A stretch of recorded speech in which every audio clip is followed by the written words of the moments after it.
Hallo en welkom allemaal bij de vierde dag van de Onderwijsrevolutie.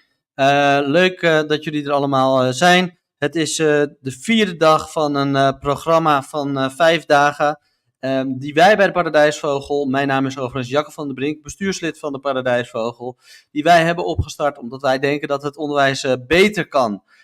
Hoe we daar precies over denken, daarover heel veel morgen, want dan komt onze directrice Lilian Dekkers het verhaal vertellen van ons onderwijsconcept.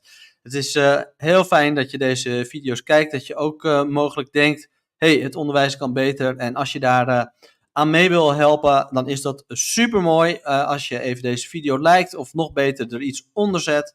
Want dan kunnen er meer mensen daarvan meegenieten, daarvan mee over horen. Heel kort gezegd denken wij in ieder geval dat autonoom leren centraal zou moeten staan, community-driven en dat het onderwijs veel speelser kan. Meer op het kind gericht, maar als gezegd daarover gaat Lilian morgen heel veel vertellen. Vandaag hebben wij een andere spreker, want we hebben dit ook opgezet omdat er dus veel meer mooie concepten op de wereld zijn die het onderwijs aan het verbeteren zijn. En één daarvan is Erik Gonzalez-Payne. En Erik die heeft een school opgezet in Bali. De school heet de Empathy School. Maar omdat Erik dus in Bali zit, is hij er helaas niet live bij. Maar we hebben vooraf een video met hem opgenomen. En daarin gaat hij alles vertellen over zijn concept, waarom hij het heeft opgestart.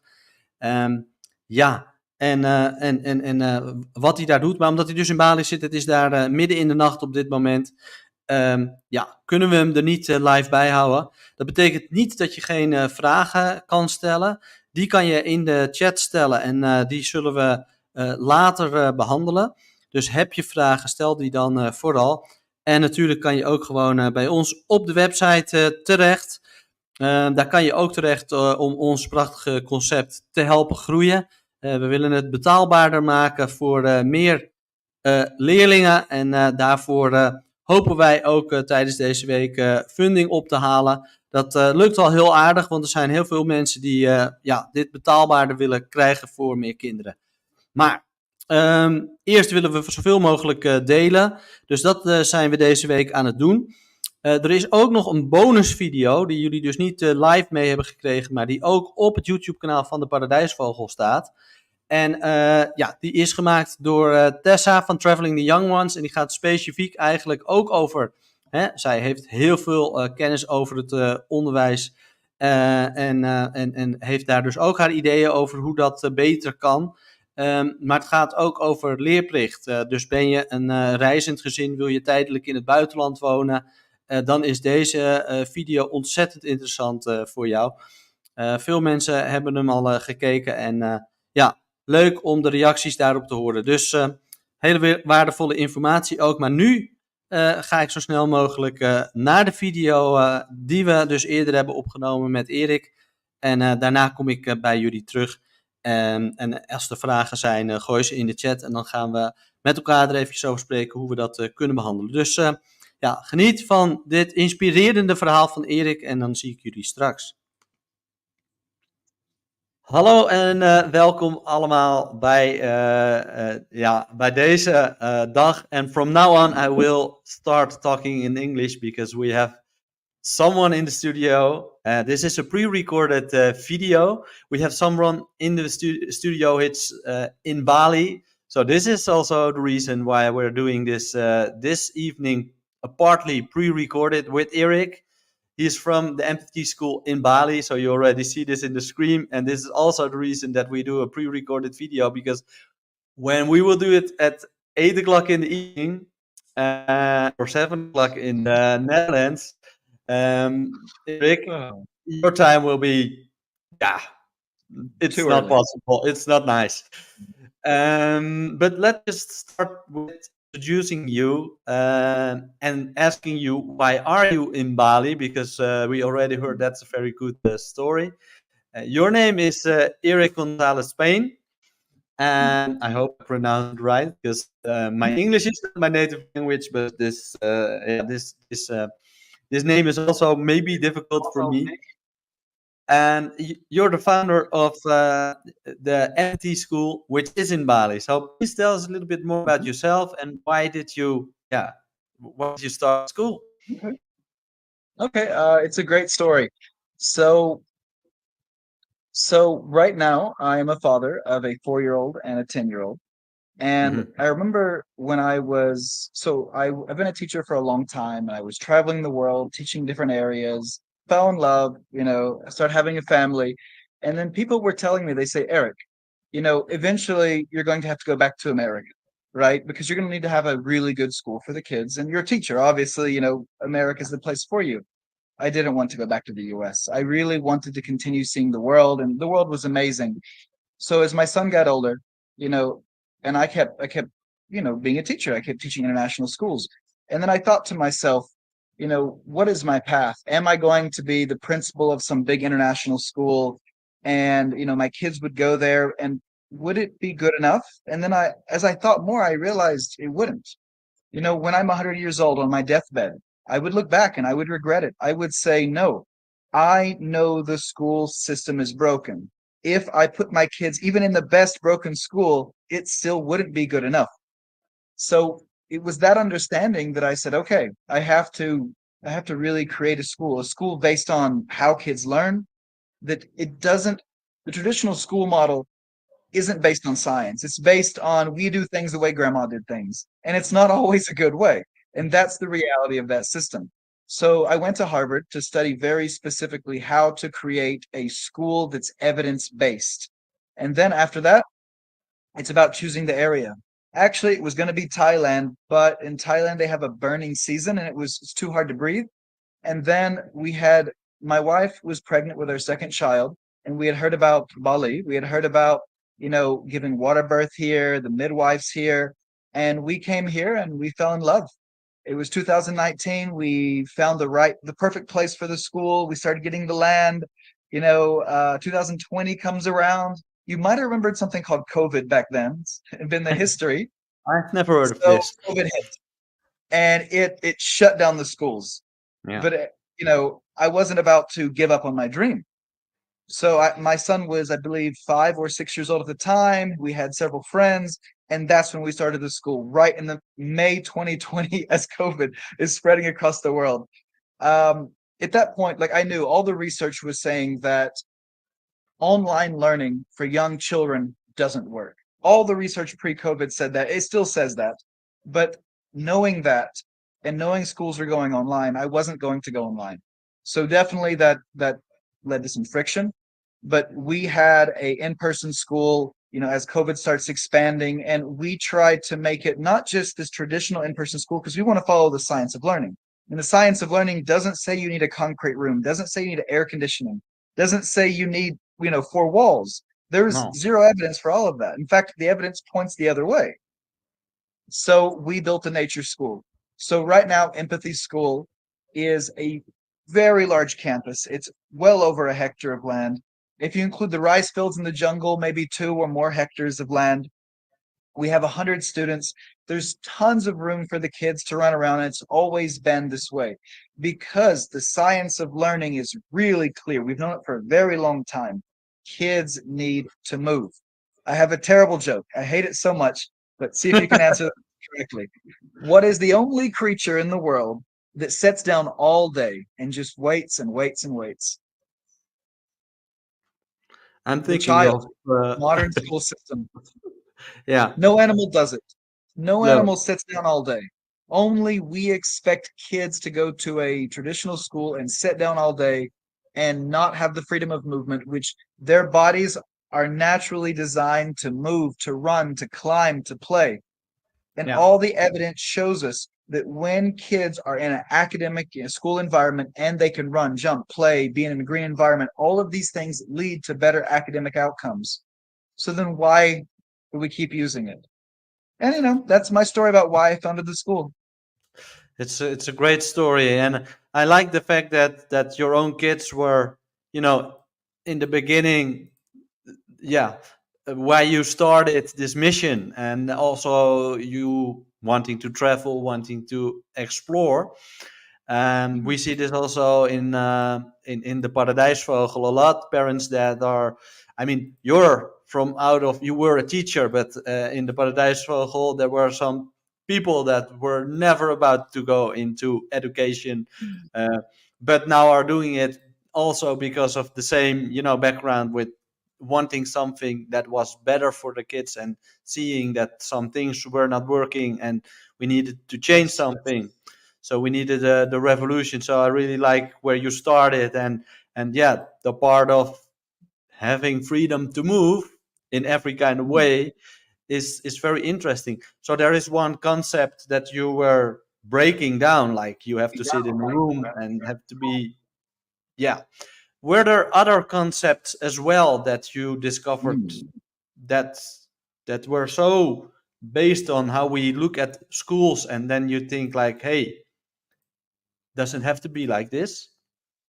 Absolutely.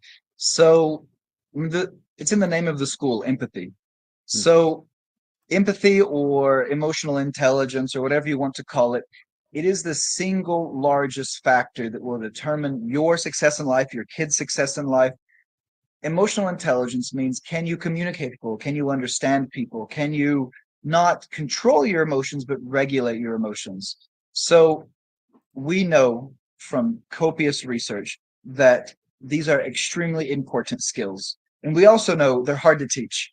They're not, you wouldn't just say to a kid, hey, go hang out around math books and talk to people about math and you'll learn math. No, you would teach them math, Yeah. right? It makes sense. So we explicitly teach empathy here. So we have classes where we teach feelings, where we teach emotional regulation, we teach resilience. We teach these kids how to understand each other and even more importantly, how to understand themselves. Just the other day, one of our students, he's also Dutch, he's 8 years old, and he said, I forget exactly what he said to me, but it was so wise. It was about, how he doesn't have to be angry when someone reacts a certain way and he can make a choice. He's an 8-year-old boy speaking like a 68-year-old man, Yeah. right? And it's truly amazing what these kids can learn when it comes to emotional intelligence. And to add to the school system, in fact, in the United States, some schools do have programs in social emotional learning, and those schools have the highest academic output among all the schools in the US. So even though only a fraction of the schools do have these programs in the US alone, those schools perform the best. And Yeah. the reason for it's really simple. If you're stressed out, you're not going to learn math. And you could be No. stressed out for so many reasons. Maybe you're stressed out because you didn't get enough sleep. Maybe you get stressed out because your friend said something. Maybe you're getting stressed out because your parents are getting divorced.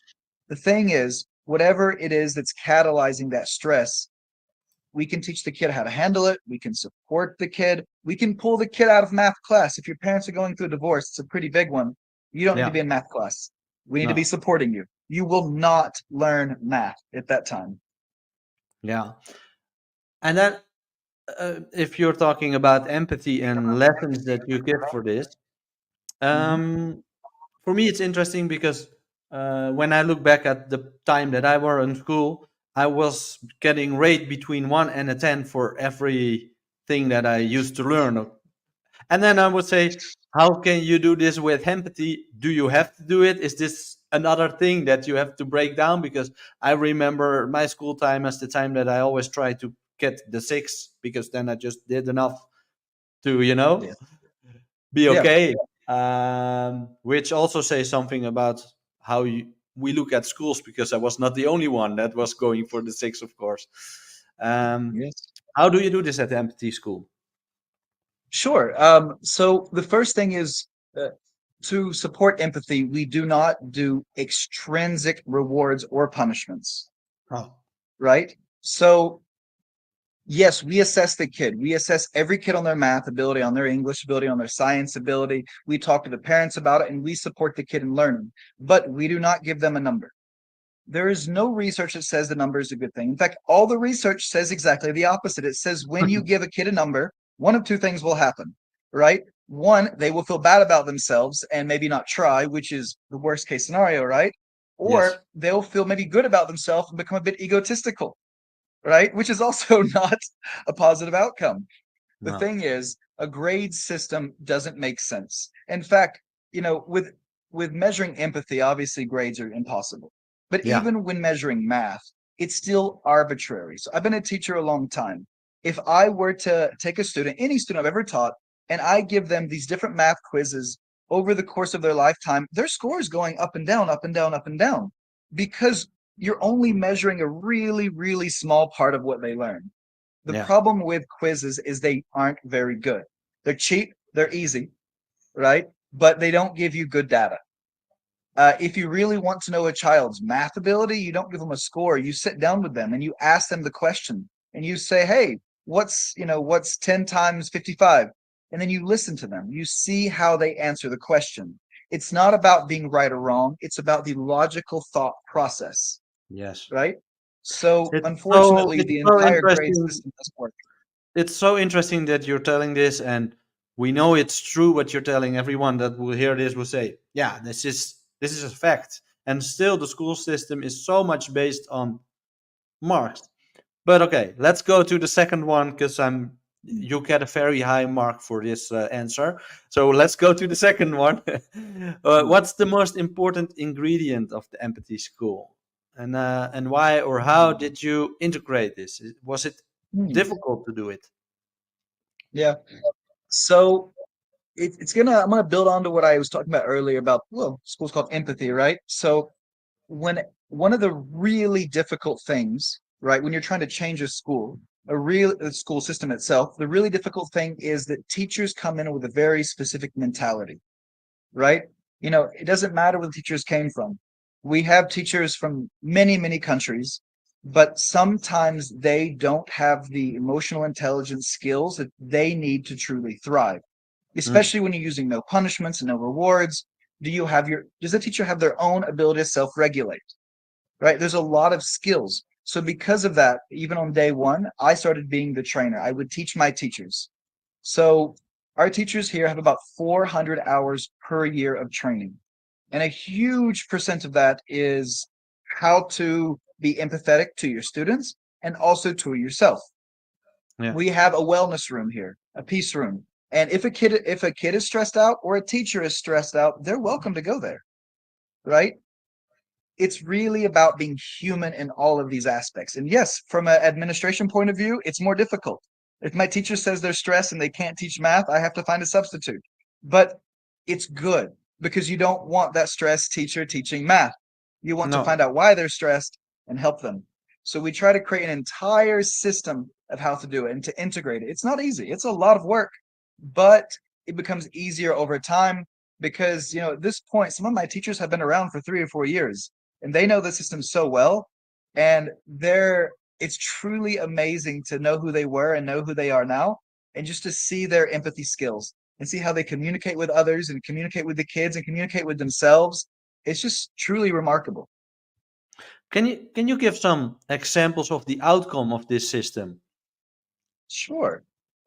So I remember one of the reasons that I went in this direction was many, many years ago. I was at a nonviolent communication family camp up in Vashon in Washington, US. And I met many of the teenagers, and they had grown up in that kind of community. And it was so interesting because I remember when I met them, I felt like this is not even the human I'm used to meeting. It's some kind of, post-human. It's just so interesting because when I express, maybe something stresses me, their initial response isn't, what is our initial response if we say, hey, something bad happened to me? Maybe it's, hey, something worse happened to me, or hey, let me distract you, or hey, let me tell you it's not a problem. There's so many really terrible ingrained human strategies. These kids, by default, these were kids too, like 14 years old, some of them, by default would ask you, that sounds like you're really frustrated. Would you like to tell me more? And they would engage in this conversation with me, with each other, with other people. And it was beautiful because when you have kids who can do that, they don't get in fights, they don't get in arguments, and they understand themselves. And that's the most important thing. Every traditional culture has a time, especially when you're around, your early teens, when you're trying to find yourself. We have Yeah. lost this in the Western culture. Yeah. but through empathy, you can understand yourselves. Just today. So we have a new student from Japan, and her English isn't that great. So she's very stressed out about Yeah. this. And three of our other kids, even though they can't really communicate very well because the language barrier, they and they're all teenagers, they all were hanging out around her. They brought her into it. They put her in the group, and they're talking and having a good conversation. And the most beautiful thing about this is nobody told them to do that. They were able to understand that she was lonely. They were able to understand that they could make a strategy to help support her. Now, what's the perfect strategy? There is no perfect strategy. But what they did was wonderful, bringing her into the group, being able to talk to her, support her. And, I am so proud that my kids were doing that today. Yes, I can understand. And your system is quite different from the system that we used to know. What was the biggest problem changing it? Because change is always Mm. difficult, right? Change is always difficult. Let's see. So one of the reasons one of the reasons I am in Indonesia is that there's less government interference, right? Hmm. Um, in the Netherlands, United States, it may be impossible to do what I want to do. Maybe I can, but there's a lot of more barriers, a lot more hurdles, right? So I want as few people trying to stop me, not trying to stop me as possible. So overall, though, Indonesia has been wonderful. It's been really great. A lot of support. The community supports me. The government supports me. So that's really good. When it comes to the different barriers, let's see. Oh, it's a hard one to say because things have worked out really well. So we had two kids. So today is the fourth anniversary of the school. Today we had two kids 4 years ago and one teacher. Now we have over 100 kids and we have 35 teachers. Overall, things have went smoothly. Um, I'll find barriers here and there. I guess one of the biggest barriers is so we consider ourselves an academic nature school, right? We do teach academics, and it's important the kids learn academics. But sometimes there is this misconception that because of what we do, kids will not learn academics, Yes. or parents want, because especially if you're coming from a traditional system, you really may want your kids to be drilling math. The thing is, drilling math doesn't work. Remember, one of the parents, they said to me, they said, my child doesn't even know the times tables. And I said, but from the 1970s, we know that drilling times tables doesn't lead to a deeper understanding of math, right? I don't drill Yeah. times tables because we teach math. We teach times tables. And drilling means you're really good at repeating. You're really good at Yeah. being, hey, 10 times 10 is 100. But it Yeah. doesn't mean that your ability is better. No. So that misconceptions and the belief that we have to drill math and but overall it's been good because even if someone has that belief, I can talk to them and I can say, look, your child's been here for 3 months, they've been here for a year, been here for 2 years. What else do they know? And quite truly, when you have a parent who is afraid of that and you introduce them to a student who's been in the system for years, their fear disappears in a moment because the child they meet, the kids who've been with us for 4 years, they are so unlike the normal population in the way they act that it's truly amazing. And the kids who've been here from the beginning are all doing academically well. They're doing Yeah. academically well and they have incredible, strong emotional intelligence skills. Yeah. So one of the problems in mentality for people is that they think it's or academic or it's nature. It cannot be Yeah. both at the same time in a new style, in a new vision. Yes. Interesting. What is your vision about what should change more? What would you do? What's the next step if you're Sure. looking at the That's a future? great question. So I believe I have one life. I want to live it and I want to utilize it to its fullest and I want to make a change. So, I want to bring change to the world. What I want to do is continue to work on education. I want to see education change. I want your grandkids to say, Granddad, Grandma, why did you go to school with four walls? Why was there air conditioning? Why was there not nature? The thing is, all the research supports what we do here at Empathy School. I believe it is the future. here's the future I believe in. I believe in a future where families are traveling the world. Maybe you're going to Borneo, maybe you're going to Bali, maybe you're going to Portugal, maybe you're going to Zanzibar, and there is a school there. It's a nature school. It follows robust academic curriculum, but also emotional intelligence development. Your kids can travel, your kids can see the world, you can see the world, and you can embrace this new form of the way civilization is going to be going. And the Yeah. reason I think that is the future, well, one reason is it's cheaper, right? If you're living in Rotterdam or you're living in Borneo, there's a bit of a difference in the price. If you can Yeah. work online, there's no reason not to become more digital nomadic. We know this And in Portugal as the other, well. Yeah.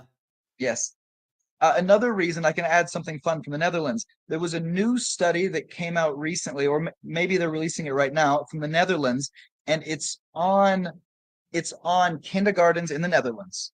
So they looked at a huge amount of kindergartens, a huge amount of students, and they found that when they divided the kindergartens or preschools into two categories, one they called gray, and that meant like cement walls, and it meant plastic toys. Then they called green. Green meant more gardens, more, kids are playing with sticks and stones and Yeah. mud.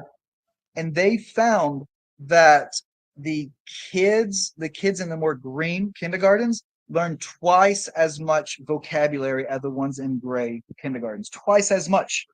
That's not a small amount. That's No. literally, when we look at education, the especially for like a 4-year-old, the amount of vocabulary they have at age 4 highly predicts their success, in so many aspects in life. Maybe it shouldn't, but it does in our current system. So being able to give kids a good vocabulary early on is great. And the reason that the researchers decided is probably the case is in the gray playground. You give them a little toy hammer, it's a hammer. You give them a toy spatula, it's a spatula. But in a green playground, if you give them a stick, what is that stick? Is it a hammer? Is it a spatula? Is it a sword? Is it a magic wand? Is it a Yeah. number? The thing is, it forces creativity and it forces dialogue. And that's Yeah. why it works. And are there any other, advices that you could give to people that are maybe in the Netherlands, maybe in Portugal? Mhm. They didn't move to Bali, so they cannot choose uh, the freedom that you wanted when you wanted to change or create a new school system. But just the people that are now in the Netherlands going to a the kids are going to a normal school. What are maybe small Mhm. steps they can make to change the life of their kids? Sure. First, let me say that actually we offer social emotional curriculum. We have a system of maybe 100 games at this point for young kids, mostly age 3 to 8. Although sometimes I just got pictures from Japan of like 80-year-old people playing our games, and it works really well for them. It wasn't my intention when I created it, but I'm happy to see it. So finding, and contact us if you'd like, but find some kind of curriculum that teaches emotional intelligence to young kids. Step one, do it at home. Don't expect the system to do it for you. Step two, go to the school, go to the government, tell them that you need the system to change. Again, all the research says more nature, it says more emotional intelligence. There's literally decades and decades of research that says that the current system is bad. And the thing is, we know this, that a if a school is successful, if the students and the kids are if the students in the school are successful, it's not about, in the United States at least, it's not about how much money the school has. It's not about the location. It's not about the demographics. It's about how vocal the parents of the school are. If the parents say nothing, nothing changes. If the parents say things must change, they will change. So really informing yourself and getting to understand everything and leading the change is maybe the second best tool. But again, it starts at home. Education always starts at home. Nice. Thanks a lot. So we at the Paradijsvogel want the Paradijsvogel to grow. We want more Paradijsvogel schools around Europe, around the world. You have the same kind of ambitions, maybe, but I don't know. But you have a lot of experience with starting a school. Do you have Mm. any advice for people that are watching who wants to found a school? What is the most important things to think of? So I want to start by saying, don't be afraid. Hmm. It's okay to be afraid. You must recognize it. Every one of us has anxiety or fear. You can call it whatever you want related to doing something new. And creating a school is absolutely one of them. Yes. I remember, I came to Bali to create the school and then COVID hit. And then I said, do I do it? Do I do it? Do I do it? I have to do it. Right? It's scary to try something new. It really is.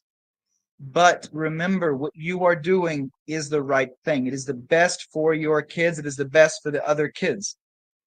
So overcoming that fear and taking action is the most important step, because if it is not done, nothing else will follow. So I would say that's my first wise word. The second wise word is, always try to relax. Always try to, give yourself time to unwind, because creating a school is difficult. There's a lot of difficult decisions. So many, so many, so many. Um, when it comes to the decisions, I will leave that up to you, the directions that you take. There's a lot of curriculums out there, there's a lot of ideas out there. But the most important aspect for a child for learning is that teacher in the classroom. Make sure that if you're the teacher or you hire a teacher, the person has emotional intelligence skills, they're empathetic. Make sure that it's great if they know the material, but they have to also be willing to connect with the kids. Are they willing? Do they enjoy being with kids? In Yeah. fact, when I hire teachers, one of the metrics I use well, two metrics. One, how patient they are, and a good teacher is like a stoic. They have endless patience. And then how they connect with the kid. And I was just doing an interview the other day of the new PE teacher, and we decided to hire him for next year. And he was really empathetic to the kids. The kids didn't know how to play basketball, and he was teaching them. And they were asking questions, and he was answering them. And it was the obvious willingness for him to connect with the kids. He wasn't just, let's teach basketball. Let me talk to you about it. Let's connect to it. Let's laugh about it. These are the kind of things you look for in a teacher. So if you're the teacher or you're hiring a teacher, make sure that you have not only the desire to connect, but also the space inside of yourself. Because remember, I said earlier, you need to have empathy not only for others like the kids, but empathy for yourself. So that's why it's really important at the end of the day to really reflect and think, today I accomplished a lot. What do I want to learn from this? What did I maybe not do perfectly, and I would like to consider that for the future? And how do I want to celebrate myself? Because if you have gratitude for yourself, for your kids, for your teachers, then your anxiety will melt away and life will be much easier. Love it. And then along the way, there will be coming problems, of course, within the team. How do Course. you create empathy in the team? Yes. So there's always going to be problems, and there will never not be problems. No. When it comes to the team, the way that we try to handle all the problems. So we have two ways, and I'm going to recommend both. Uh, the first way is empathy. We have the wellness room. We have space when there's a problem. Every morning we gather together to have a morning circle. We have 35 teachers plus staff. You can imagine what that meeting looks like. So Yeah. every meeting from 8 to 8:30, we have this, and we have a different. Some days is gratitude, right? Which is very important. Some days it's just discussing a problem and how to handle it to better make sure everyone understands. Some days it's yoga, right? It's really about having a variety of activities in the morning right there. And it works to decrease a lot of the problems and to identify the problems, because when you create a space where people feel comfortable to talk to each other and there's a problem, they will say it. They'll say, hey, I have a problem. I want to speak about it. And of course, never punish the messenger. Someone comes to you with a problem, tell them thank you, and then support them on it. The Yeah. second thing, it's also actually about empathy, but it's more traditional.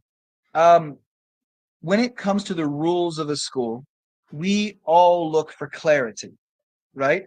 Every teacher, every student, every administrator, they want to know, like, what actually is the rule? What is the clarity? I highly recommend, whenever you're creating a school, yes, have your bureaucratic rules, have your system.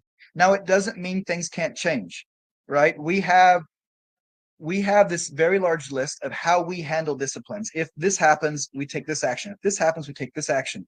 It's a large list. We can deviate, we can change. But the reason the list exists is to give ease. Because if there is no list, it creates stress. We Yeah. don't want that stress. We want to create the ease. Now, I'm not saying bureaucracy is the right thing. It's important to be adaptable. It's important to change. But it's also important to have your baseline that gives clarity to everyone. So every teacher, every person, in the leadership, in the wellness department, in the whole team understands what are the consequences of certain actions.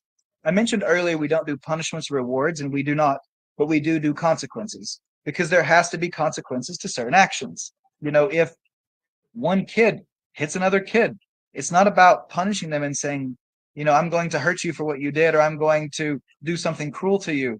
It's about, look, there's consequences. We live in a society where we have agreed not to hit each other, right? So what are the consequences? Well, first we talk about it. Second, we talk about feelings. Third, we have both the people communicate with each other, let them understand. And then if we have a fear that kid will hit them again, then it is about moving them out of the environment. Maybe it's having them write a contract. It really depends on exactly what happened, but all of these consequences are extremely clear in our documentation. It doesn't mean we always follow the exact precise way that I wrote it years ago. We're adaptable, but having that clarity makes everyone's life easier. Yeah, and nicer. It's great. Well, Eric, for the next question, I'm hoping that you have a lot of creativity and fantasy, which I think Mhm. you have.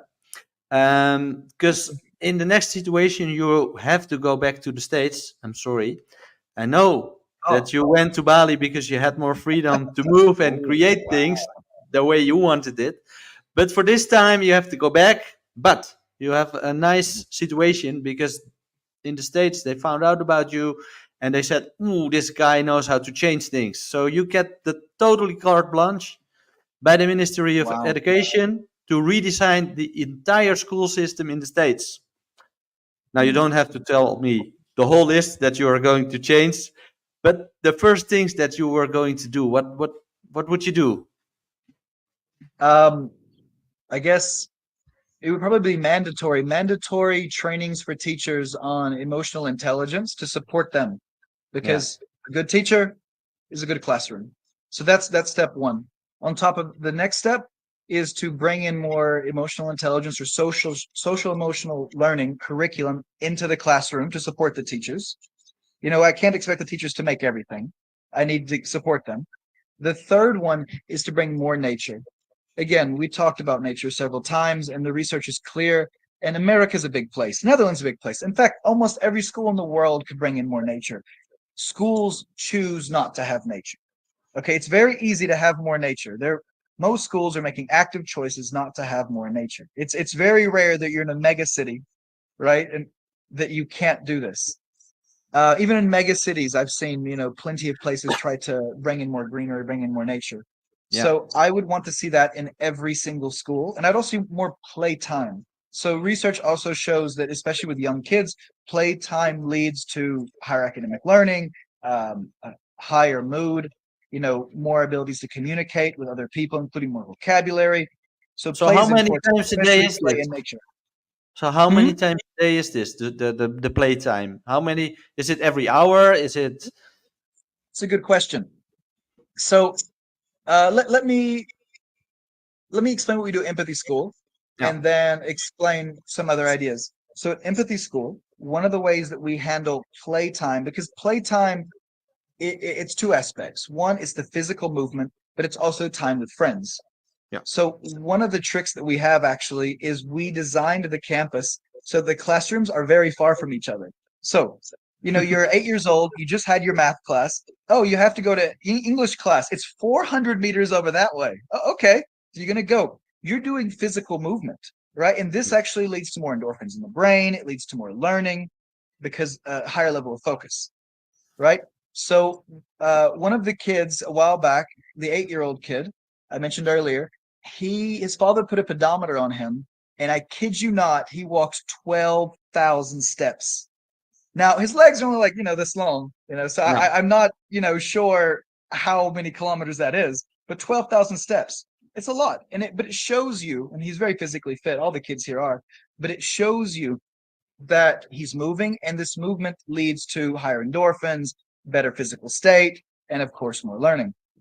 On top of that, we have, let's see, we have a 20-minute break in the morning for snack and play. We have the lunchtime. Lunch is basically outdoor. We're in nature school. So kids are expected to eat, and then after eat, they're given the time to play, to socialize, to interact. They don't just have to sit in their tables, like maybe that happens in many schools. And then there's another time in the afternoon. But the goal is to give movement between each class and time between each class. Each class has a 10-minute break. And then we have these several other breaks throughout the day to make sure that kids get enough movement. And of course, they have PE and they have other activities. But the unstructured play is really great. In fact, if you go look at our Instagram right now, today, because it's the fourth anniversary, we had a huge mud party.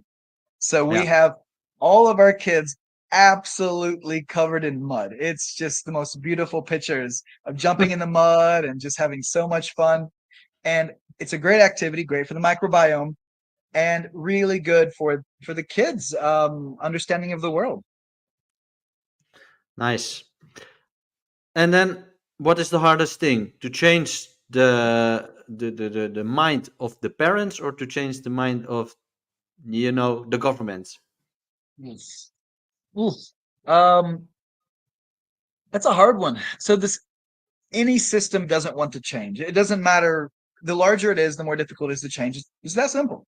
Yeah. Um, so the education system, getting it to change is difficult.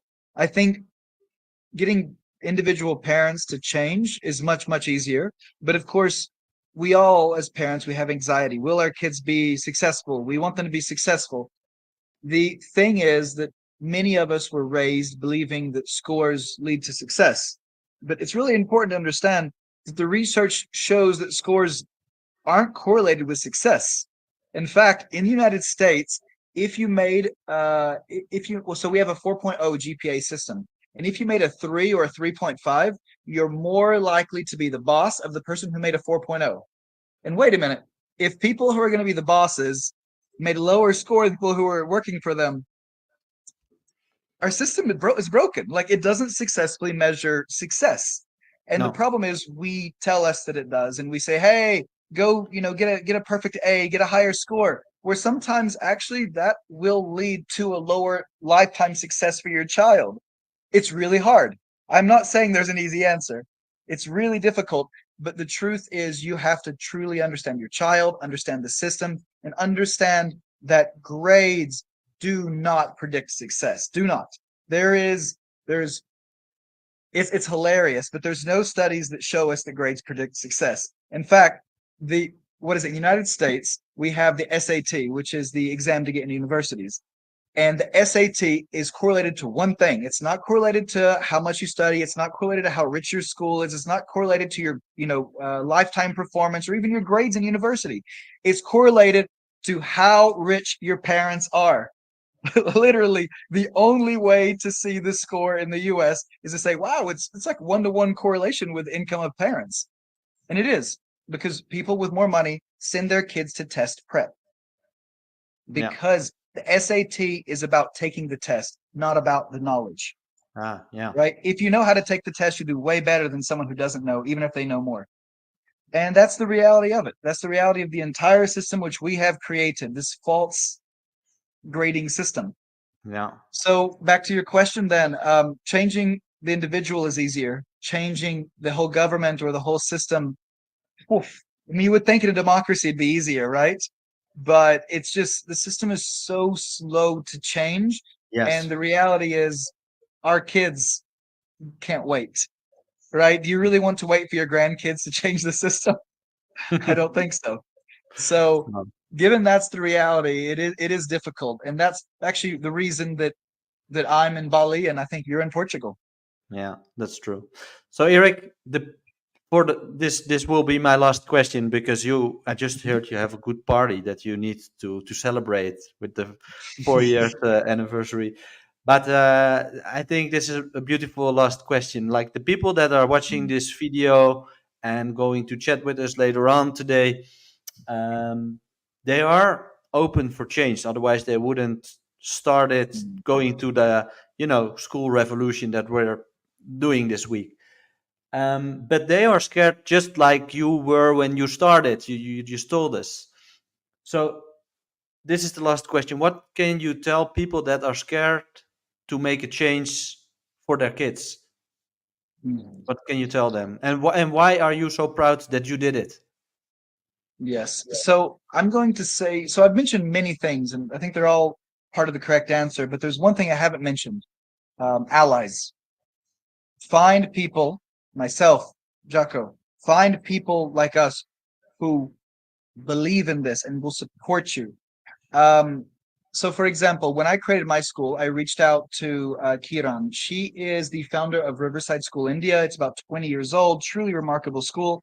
And, every time I had a big problem, it was her I talked to. I video called her, I, called her on the phone, texted her, and I asked these questions. Or I talked to my professors at Harvard, because sometimes you arrive at a problem and actually the answer is really simple and you don't know it, and your mentor can help you. And sometimes you arrive at a problem and it's actually, maybe it's not simple, or maybe it is, but it's not about the solution. It's about the internalization of the problem.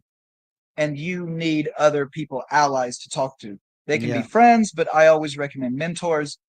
There's a lot of people who want to change the system. Talk to them. Together, we can change everything. We we can create a whole world together. So I would say that's it. Mentors, allies, and together we change everything. Nice, yeah, and let's see, when you go to a different country like we did, that the school has this community driven Mm. aspects, Yes. more even than when you're just at home and picking the closest school or the best school or whatsoever. It's very important. So I really love this interview. I want to thank you 1,000 times.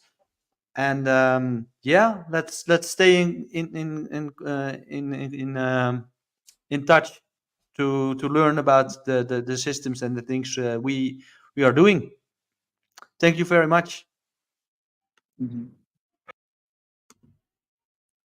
Ja, en dat waren natuurlijk hele mooie woorden aan het eind van Erik. Dus als je een nieuw schoolconcept wil bouwen, zoals ook wij bij de Paradijsvogel doen en zoals Erik doet, is het belangrijk om mensen te vinden die jou steunen. Nou, dat doen wij ook met de Week van de School van 2033. We hopen ook morgen weer veel mensen erbij te hebben. We hebben de afgelopen week hele mooie mensen gehad met mooie opmerkingen in de chat die meededen. Dus ja, we zijn op zoek naar mensen die met ons in de revolutie willen, die het schoolsysteem willen veranderen. En wil je morgen kijken, ben je een schoolprofessional, ben je een ouder van een kind, ben je iemand die om welke reden dan ook het onderwijssysteem een warm hart toedraagt, dan ben je morgen ook weer van harte welkom als Lilian Dekkers meer gaat vertellen over het concept van de Paradijsvogel. Er zijn voor volgend jaar, het groeit hard, nog maar een paar plaatsen beschikbaar. Er zijn ook nog steeds, proberen we dat ook goedkoper te maken, dat concept van ons, waarover je kan leren en lezen op onze website. Ja, we willen dat zo goedkoop mogelijk maken. Dus we hebben een fundingsactie. Daar kan je helpen om dit betaalbaarder te maken voor zoveel mogelijk mensen.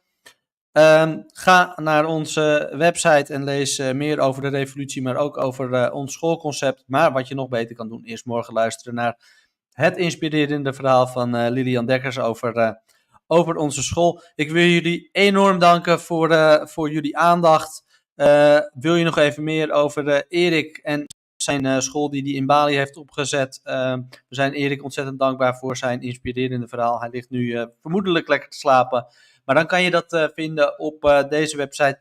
En heb je vragen, ga dan even naar onze website en mail ze naar ons. Dat mogen vragen zijn over de Empathy School, maar natuurlijk ook over onze school. Ja, we houden contact met ons netwerk. Dus ja, we kunnen daar altijd mee in contact treden. Ik wil jullie hartelijk danken voor vandaag. En we kijken met heel veel enthousiasme uit naar morgen.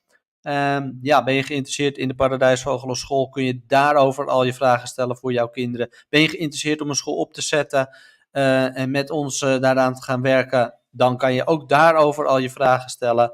En je krijgt alles te horen over waarom wij met elkaar als Paradijsvogels dat nieuwe schoolconcept hebben opgestart. Ik sluit hem hierbij af. En ik wil jullie bedanken voor het kijken. Alle video's zijn terug te kijken, ook van de eerdere dagen. En van morgen ook. Maar ik zou er morgen lekker live bij zijn, want we maken het zo interactief als mogelijk. Hartelijk dank voor het kijken en tot morgen.